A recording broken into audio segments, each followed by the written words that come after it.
Pasensyahan niyo na ako 'no, medyo namaos kasi ako dahil nagkaroon ako ng ubo at sipon 'no. Okey kaya hina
dahil di ba guys, ay ay malinaw. Okey,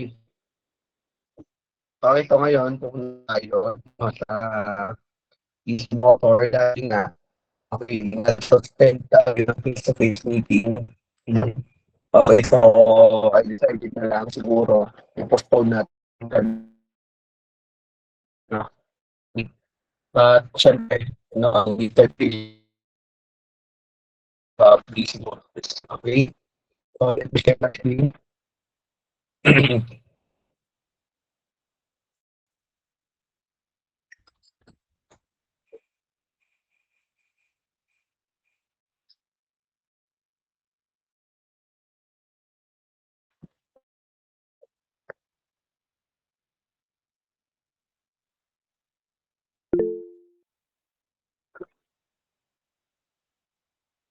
Medyo ito ba ano kasi um,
Okay, iyan, no? So, try ulit natin. Try ko ulit, no? Na magkapatid ng camera. Okay.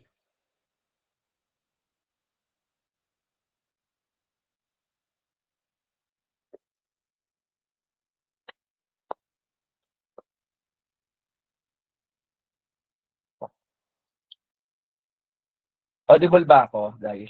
Or Shopee pa rin? Audible ba ako? Shopee pa rin? Audible ba? Audible. Okay. Okay. Mapapatay mo na ang camera, ha? Okay.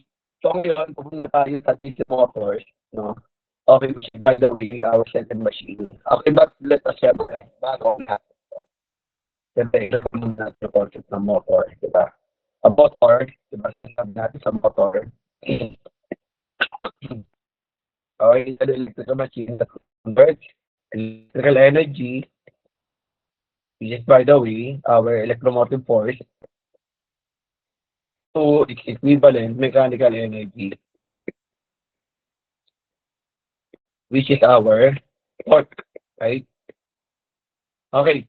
So, ang ginagawa ng motor, siyempre, that is the principle, again, matatandaan nyo, by playing sa left-hand rule, di ba? In which, matatandaan nyo, na ang, okay, na ang pag-apply, no, ng current sa conductor across a certain magnetic field causes the conductor to move. Right? Matatandaan nyo yan. Yun yung tuturo sa ating Fleming's left-hand rule. Di ba? Kung ang isang conductor may dumadaan, okay, na current across a certain magnetic field with equivalent density, no? Okay, ang ginagawa niya, nakakapag siya ng movement. Okay. So, yun ang basic principle ng pag-aaral ng motor. Okay. Now, let us differentiate first between the two. No, between the two. No? Okay? Ano ba ang generator? Ano ang motor? No? Ano ang generator? Ano ang motor? Okay. Now, okay. So, ang generator is given by an electric machine or by mechanical machine. Ano yun? Ito yung turbine. O yung iba, ang tawag dito ay internal combustion engine or ICE. Okay? So, nadadrive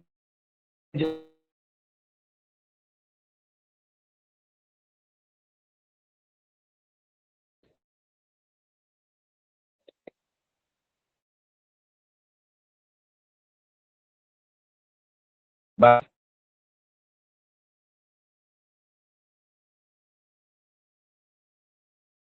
diesel siya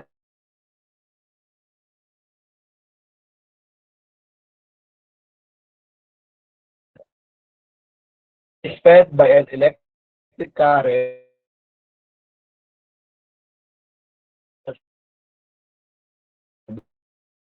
kabalik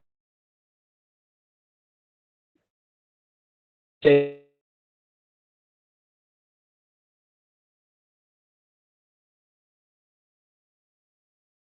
gaya na ng sabi ko kanina, dumadaan ng current sa conductor para ito ay umandar o magkaroon ng movement. No? Okay, at again, same thing, kailangan mo rin ng magnetic field ng pole para makapag-produce ng magnetic field. Na, pangalawang difference. Ang load ng generator ay electric. Ito yung mga kumakain ng mga current. Mga resistance, di ba? Okay. So, ang generator ay mga resistances or sa madaling sa electrical devices natin.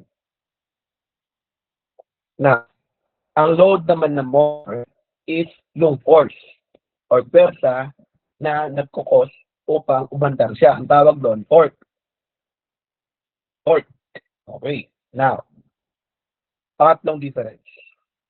Ang generator, nagbabago siya pag nagbabago yung kanyang load. Diba? Okay, nagbabago siya, yung voltage niya nakadepende kung ano yung load niya. Diba? Okay, sa madaling sabi, diba, ang Ohm's law ay V is equals to I multiplied by R. Therefore, ang voltage nagbabago siya depende kung ano, sa resistance, 'di ba? Okay. So, sa motor naman, siyempre ang pinagbabasehan dito hindi yung voltahe siyempre. Ang pinagbabasehan natin dito siyempre yung speed niya o yung bilis, 'no?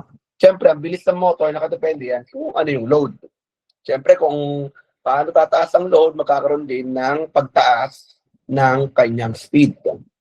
Okay. So, in other words, the speed of a certain motor is proportional to the load, right? Yung speed niya ay nakadepende sa load.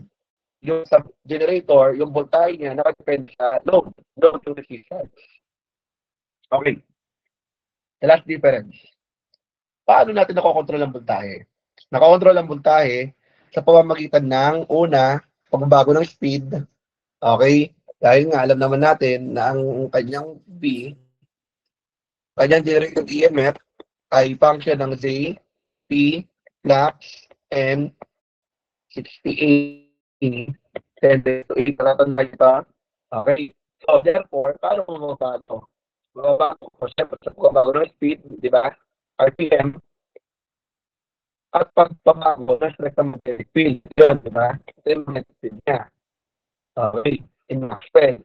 So, therefore, na-adjust ang voltage ng generator sa pagbabago ng speed, una, at pagbabago ng magnetic field, pangalawa. Okay. E paano naman sa motor?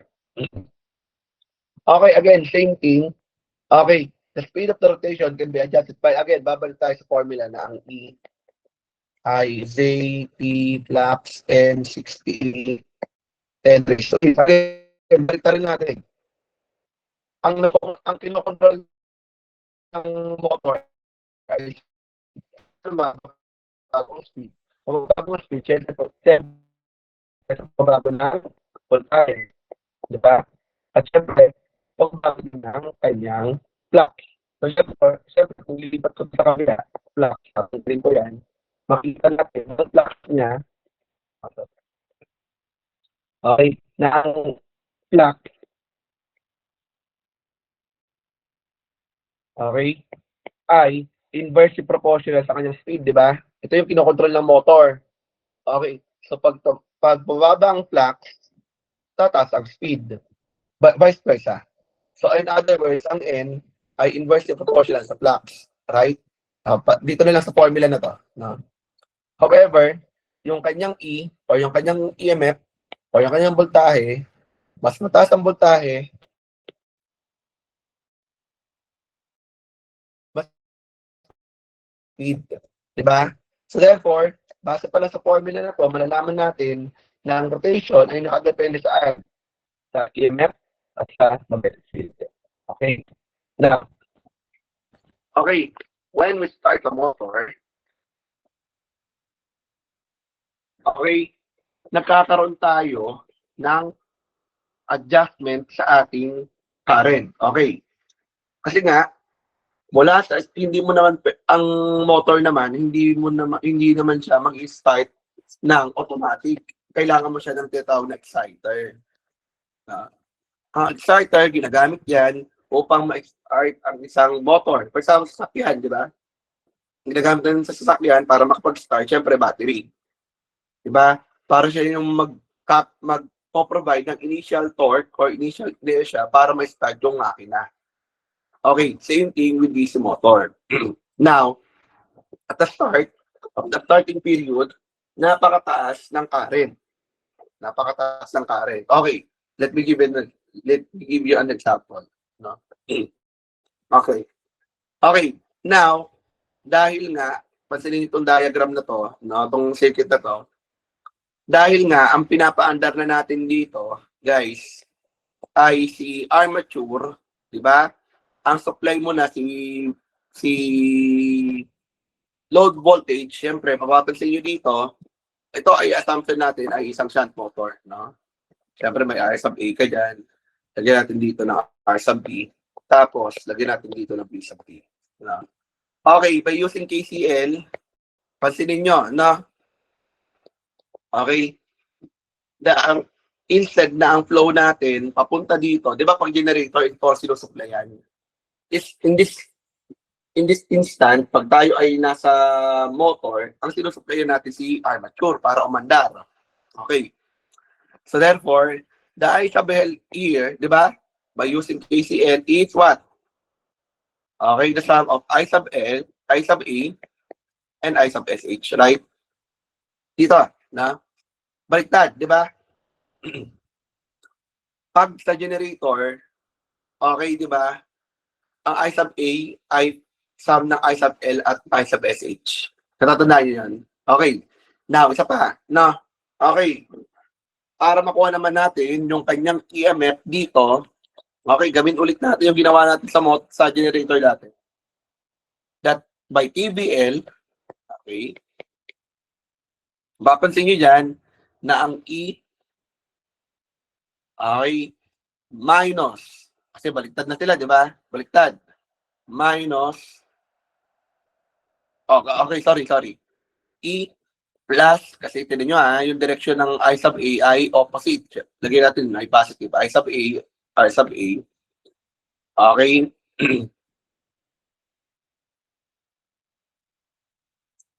Okay. Minus B. Okay, again, mapapansin nyo, opposite ulit yung direction ni I sub A dito kay brush. Siyempre, yan ay positive. B sub B. Equals to 0. Therefore, ang E para kay motor or EMF para kay motor ay B minus I sub A, R sub A, minus B sub B. Okay. So, mapapansin nyo ang difference ng dalawang machine na to in terms of their I sub A, di ba?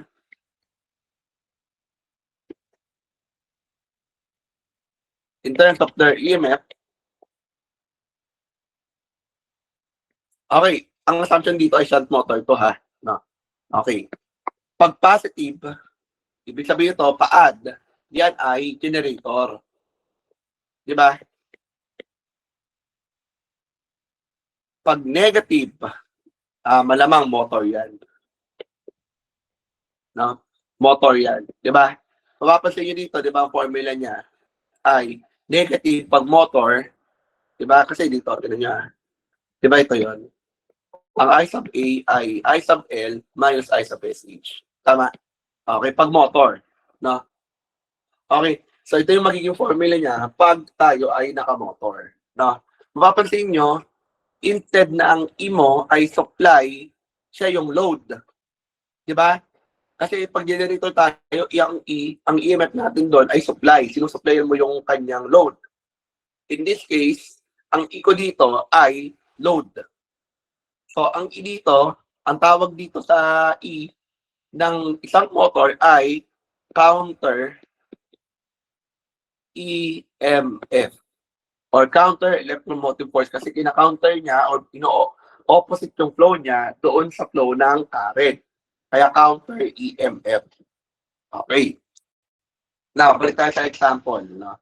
Pag nag-start tayo ng isang DC motor, no? Okay. So, again, hindi pa niya ma-reach yung kanyang pinaka maximum speed or nominal speed. Okay. Kasi pag nag-start tayo ng motor, again, masyado pang mataas yung kanyang current. Okay. So, ang ginagawa natin dito in practice is naglalagay tayo ng tinatawag na starting resistor. So, ang starting resistor, no, ay usually, guys, naka-series kay armature. O sabihin natin R. Okay, kasi ang starting resistor ay usually yan ay potentiometer or na-adjust yung kanyang resistance. So, pag inat ko siya dito, syempre, okay, gaya ng formula dito, okay, ang aking magiging starting current or I sub A is what? Ito siya, di ba? Okay?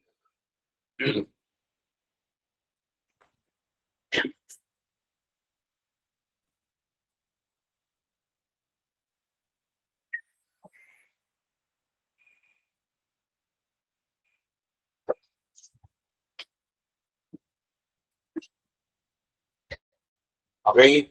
So,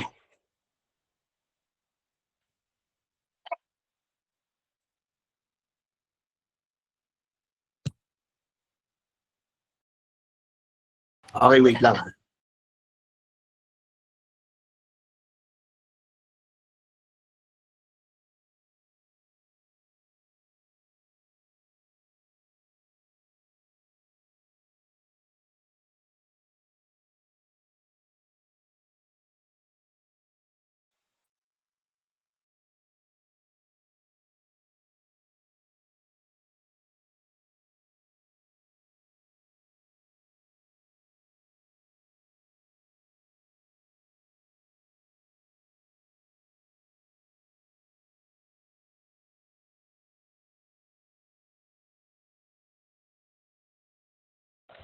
Okay, pabalik tayo, no?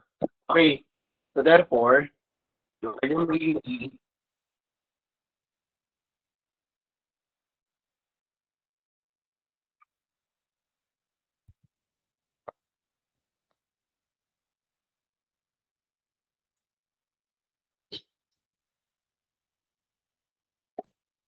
yung kanyang magiging counter EMF ay, siyempre, dadagdagan natin siya dito ng R, no? Okay, ang magiging formula ng kanyang starting resistance, current, or I sub A ay, siyempre, I sub A is equals to, okay, B minus V sub B minus E over I sub A. Now, take a look at this, no?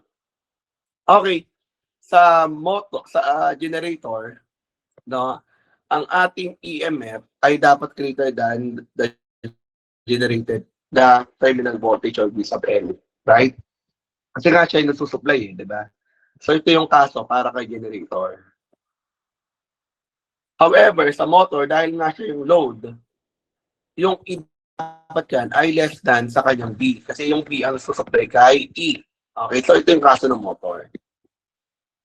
Okay, kaya kung mapapansin dito, okay, yung formula ng kanyang I sub A ay V minus V sub B minus E divided by I sub A plus R. So, ito yung magiging formula ng starting current niya. Okay, may example tayo mamaya dyan. No? Now, okay, titignan natin dito, another thing, no, sa discussion natin sa motor, is paano nakaka-apekto ang una, yung torque, pangalawa, yung speed sa output ng isang motor. Okay, now, i-discuss ko ngayon yung torque characteristic ng isang DC motor. No? Torque characteristic. Now, ang developed power, okay, ng isang motor is given by the formula E, yung counter EMF niya, multiplied by I sub A, which is the armature current in diodes. Okay, now, ang P sub def dyan, yun yung developed power sa armature. Now, another thing, na ang developed power sa armature in terms of horsepower is given by the formula, okay, 2 pi NT divided by 33,000. Yung N, ito yung usual na speed niya, yung T, yan yung torque, in pound-feet. Okay. Now, paano natin malalaman ang relationship ng torque, no? Okay, sa kanyang current. Paano natin malalaman ang relationship ng torque sa kanyang current? Okay. So,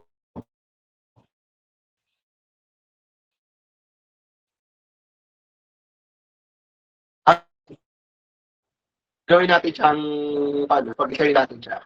Is equals to E. Diba? Therefore, ito yung E. Okay, by the way, ito, naka-horsepower, no? Naka-HP yan. So, convert na natin sa equivalent ng watt. Or, di ba, ang 1 horsepower is 7.6 watt. Okay, so, ito, naka-watt. No? Okay.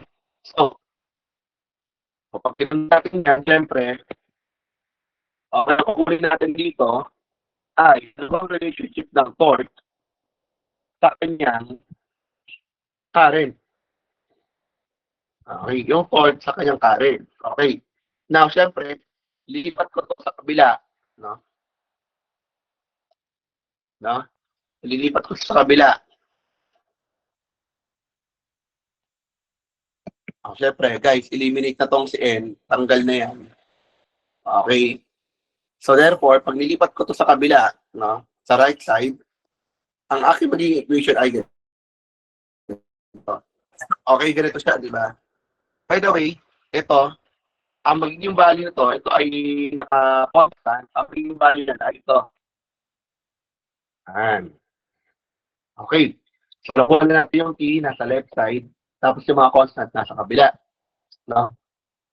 Okay, multiplied by J multiplied by P over A.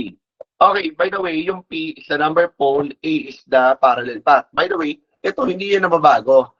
No, regardless of the situation. Why? Because pag tayo ay napapanda ng motor in certain condition, hindi mo nang babaguhin yung number of pole dyan di ba? At hindi mo naman babaguhin yung parallel path niyan, di ba? So, let's say for example, ito ay constant, ito rin ay constant. At syempre, definitely, pag yung dalawang yun ay constant, ito rin ay constant, di ba? Yung number of conductor. Di ba? So therefore, pwede natin sabihin na ito, as a whole, isabihin natin K or constant. Proportionality constant ang tawag yan. So therefore, mapapansin natin dito na ang torque ay directly proportional sa flux at sa armature current. Okay. So, E equals to A flux I of E. Okay. So, proportionality constant, then okay. So siya. Yung flux, in Maxwell, yung I of A, syempre, in armature current or active. Okay. So, meron tayo ng several example dito. Okay. So, pasensya na, guys, no? Medyo ikaka-short ko muna. So, siguro mag-solve tayong kahit mga tatlo. Okay, kasi meron akong meeting. Okay, yan na. Okay, siguro tatlo. Then the rest of the example, tutuloy natin siguro on summary time. No, after the midterm. Okay. Para nagkaroon tayo ng gamit sa discussion natin kay DC motor. Number 1. The armature of a 230-volt shunt motor has a resistance of 0.80 ohm. If the armature current is not to exceed 76 ampere, calculate the following. Resistance that must be inserted in series with the armature at the instant of the starting. Tapos, letter B, what will be the value to which the resistance can be reduced when the armature accelerates until E or the counter EMF is 168? Letter C, what will be the armature current at the instant of starting if no resistance is inserted in the armature? Let us assume a 2-volt drop at the brushes. Okay, number 1 is an example of DC motor starting. Sabi niya sa number 1,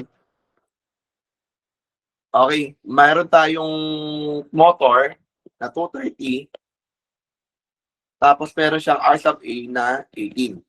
0.18, sorry. Okay, so ang condition, para daw, okay, hindi daw mag-exceed ng 76 ampere siguro, no?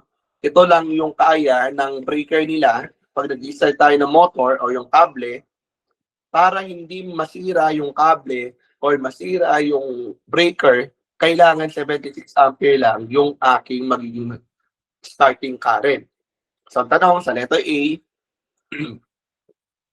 okay, so, ilan dapat yung current na isasalpak doon sa armature para malimit yung current sa 76 ampere. Okay, the formula is, okay, di ba? The E is V, okay, R sub A, plus R is our starting resistance minus the brush drop resistance, brush drop voltage. Okay, so ang hinahanap dito R, di ba? Okay. So, gagawin natin, lilipat natin sa kabila, no? So, ang magiging formula niyan ay, okay? Yan ay,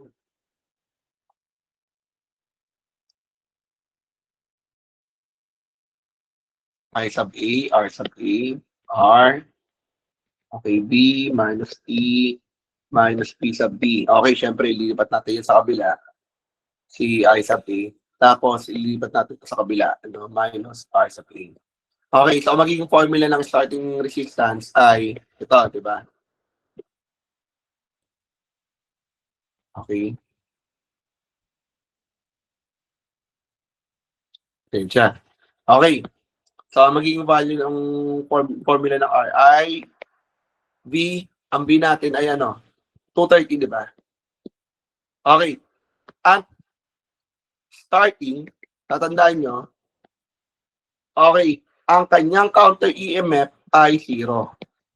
Meaning, wala pa akong kakayahan para i-counter yung ganong kalaking current. So meaning, pag nag-start ako ng motor, wala pa akong EMF. So isipin nyo yun, no?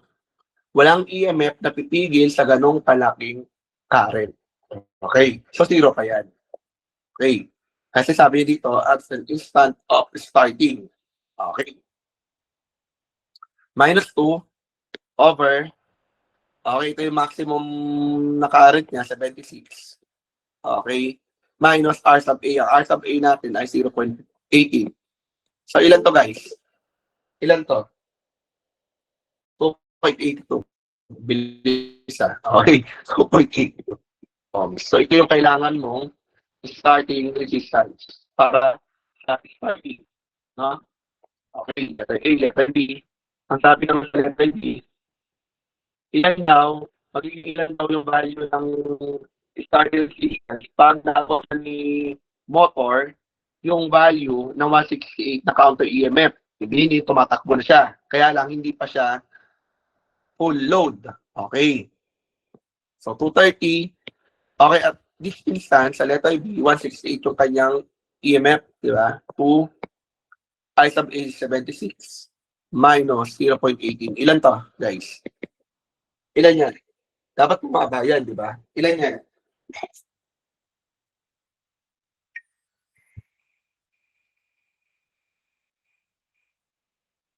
Ilan? Sabi yan dito, 0.6095. Okay. Letter C. Okay, papapansin nyo, mula sa 2.82, bumaba yan, naging 0.6095. Dahil nga, pag tumatakbo na ng full load or full capacity yung motor, dapat ang starting resistance ay dapat shorted na. Shorted, meaning 0. No? Dapat shorted na siya.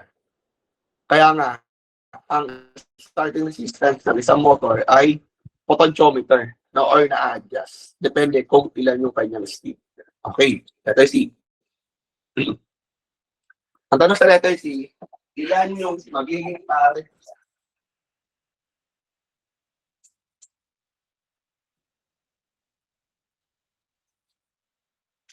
Ilan yung magiging current niya pag wala tayong nilagay na I sub A, R, or starting resistance, sorry. Okay. From the formula again, di ba, ito, ang I sub A mo dito, therefore, is P minus E minus P sub B over R sub A plus R. Kaya lang ang sabi sa natin sa letter C, dapat walang value yan kasi yan ay 0. Kasi wala raw ilalagay eh, di ba? So 230 minus 0, starting pa lang tayo ha, sabi sa letter C. Minus 2 over R. R is 0.18. Ilan to? Ilan na magiging current niya, guys? Sa letter C. Letter C, ilan? 1, 2, 6, 6 ang taas, di ba? Naging 1K halos, no?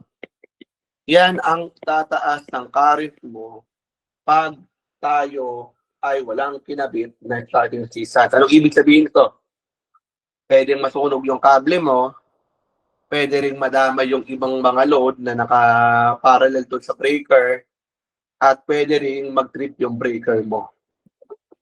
Okay, nag-gets nyo ba? So, ganun na magiging implication yan. Kaya tayo nagkakabit ng starting resistance para magkaroon ng pangsalo pag tayo ay nagkaroon ng starting. Okay, nag-gets nyo? Kaya di ba minsan, napapansin nyo, pag nag-excite ng motor, yung kapitbahay natin, for example, yung mga water pump nila, di ba minsan na-flicker ilaw natin? Napapansin nyo yun? Di ba? Na-flicker yung ilaw natin. Bakit? Kasi nga, mataas masyado ang kinukonsumong current ng motor pag tayo ay nag-start. Kasi wala pa siyang counter EMF para pigilan yun. Nag-gets nyo ba? Okay. Now, number 2. Number 2. Okay. Calculate the torque in pound-feet developed by this motor given by the following particular. Okay, ito.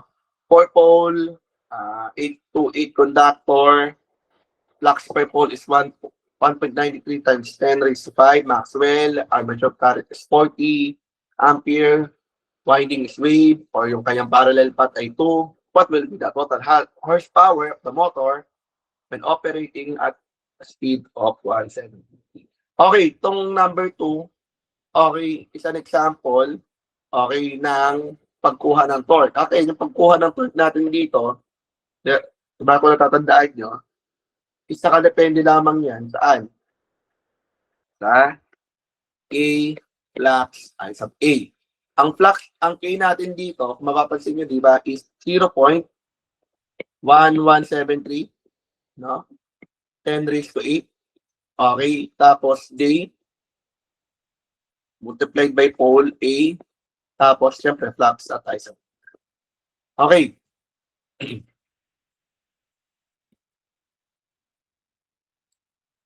Okay, kunin natin, no? Okay. 0.1173, 10 raised to 8. Okay, J. Ang sabi niya dito, ang number of conductor ng number 2 ay 828, di ba? 828. 828, 4-pole tayo, di ba? Over, ang winding on wave. Pag ang winding ay wave, automatic ang kanyang parallel path ay laging 2. Okay. Ang flux mo dito ay ilan? Sabi niya dito, 1.93 times 10 raised to 5. Okay. Yung current mo dito sa number 2 ay 40. Okay, 40. Multiplied by 40. Guys, ilan ang kanyang torque in pound-feet? Ilan?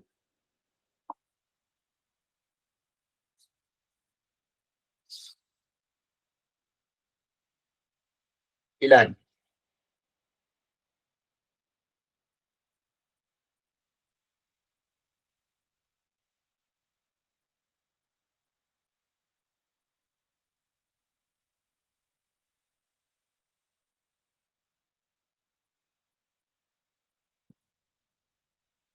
Ilan, guys? 14.96 pound-feet or halos approximately 15, no? Okay. Okay. Sa letter B, hinahanap yung ating magiging horsepower, no?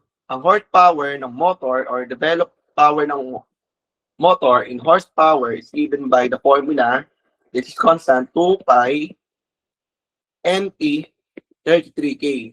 So, dapat ang lalabas yan horsepower, no?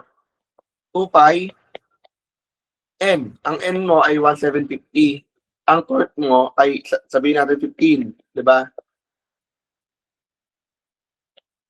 O, ilan yan?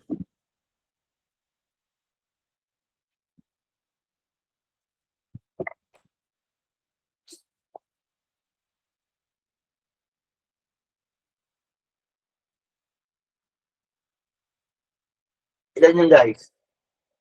5. 5 HP. 5 horsepower. Okay. Now, this will be my last example. Then, tutuloy natin to sa mga susunod na weeks, no? Okay? Kasi medyo mahaba tong example ko na to dito sa first part, no? Number 3. Okay, number 3. Ito ko na ilalagay, Di-screenshot ko naman. Okay, number 3. Okay. A 4-pole shunt motor develops 20 pound-foot of torque when flux per pole is 700,000 Maxwell.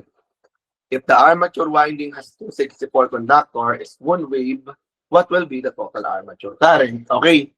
Again. Okay. Siyempre, pabalik tayo sa formula na torque. Is equals to K A. No? So, T is 0.1173 10 raised to 8. Okay. So, ang JPA, no? Flux, I sub A. So, hinahanap dito si I sub A, di ba? Sa number 3. Okay. So, kumpleto na tayo dyan. Ang gagawin lang natin, direct substitution. Siyempre, ililipat natin ito sa kabila. Ang magiging formula ng I sub A in terms of J, P, A, flux is given by E over 1173 10 raised to 8 JPA tapos flux. Diba? Kasi ito yung hinanap natin. Ang torque mo dito sa number 3 ay 20 over 0.1173 10 raised to 8 J. Ang J natin dito ay, ayun, 264. Tapos, ang kanyang pole ay 4 pole tayo, no? Ang A, parallel path ay 2. Tapos, ang flux mo ay 700K. Okay? So, ilan to, guys? Ilan yung kanyang magiging current sa number 3? Okay, 0.246. Tama ba? Paki-double check nyo, guys, ha? Paki-double check nyo, no? Okay, 0.246.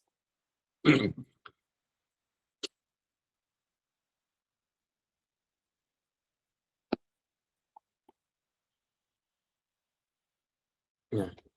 So, ito yung magiging answer sa number. Okay? So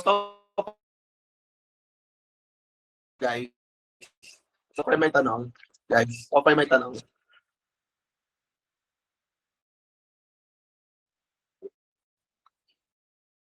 May tanong so far? Wala. May tanong ba so far? Like sa discussion? Sa first part, may tanong ba? Wala. May tanong, concern?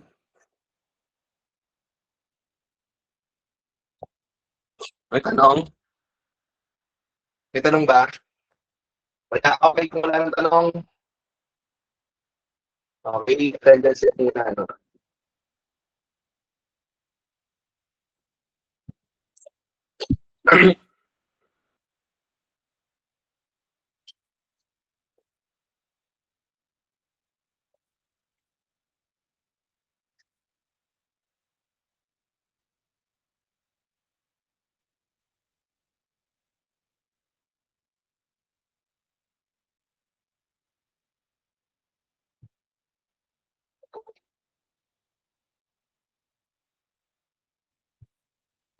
Aces, sa ako muna, sa 3-3 muna. Aces, nandito.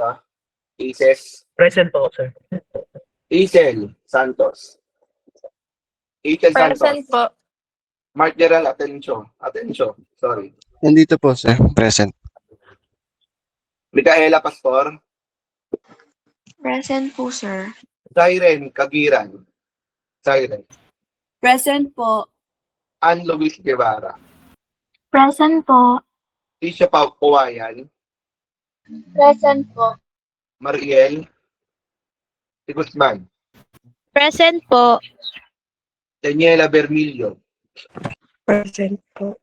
Amanda Abalos. Amanda, wala. Larissa Abud. Present po.